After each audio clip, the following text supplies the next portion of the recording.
So where are they landing? The United Arab Emirates has become the new global sanctuary, taking in nearly 10,000 millionaires annually.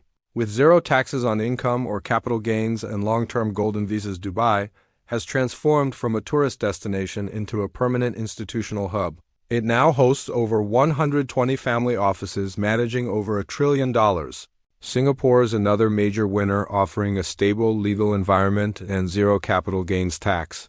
Even the United States, despite its internal friction, attracted thousands of millionaires, largely driven by the explosion of AI wealth. Small nations like Montenegro are seeing the fastest millionaire growth on earth, while Saudi Arabia saw a 700% surge in wealthy arrivals.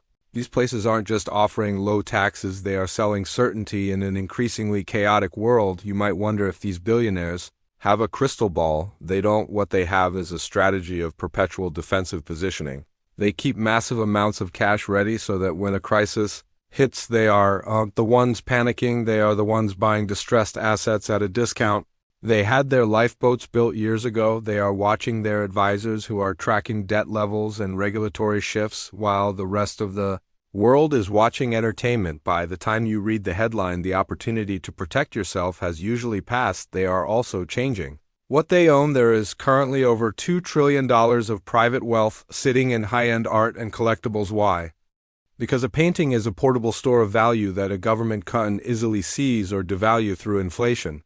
In 2025, we saw a massive increase in wealthy collectors taking out loans against their art rather than selling it, allowing them to keep the asset while staying liquid. We also see a strategic pivot into Bitcoin and stablecoins to bypass government capital controls, with the regulatory clarity provided by the 2025 Genius Act. Moving millions across borders is now a matter of seconds, bypassing the traditional banking system entirely.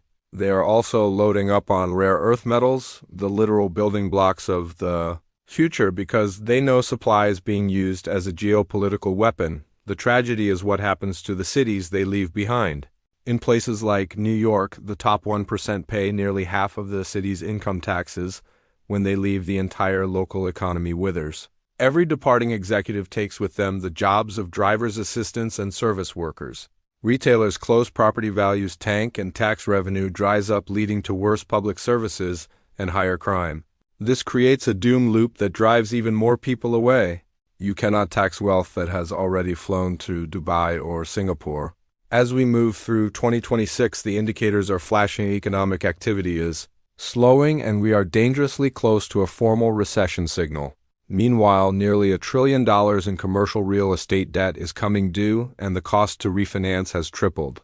If you are a billionaire, you see these defaults coming and you make sure your money is somewhere else. But even if you aren't a billionaire, you can apply their logic. You can diversify your holdings internationally, so you aren't tied to a single country's fate. You can build a cash reserve so you never have to sell your assets during a market crash. You can look at sectors that aren't dependent on fragile global choke points. The secret history of currencies is dedicated to showing you these patterns, because the facts don't lie. The people with the most to lose are running.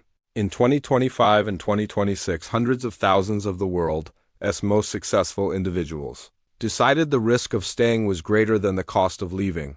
They didn't wait for a sign, they recognized the stage of the cycle we are in. The smart money has already made its move. The only question left is, why are you still waiting?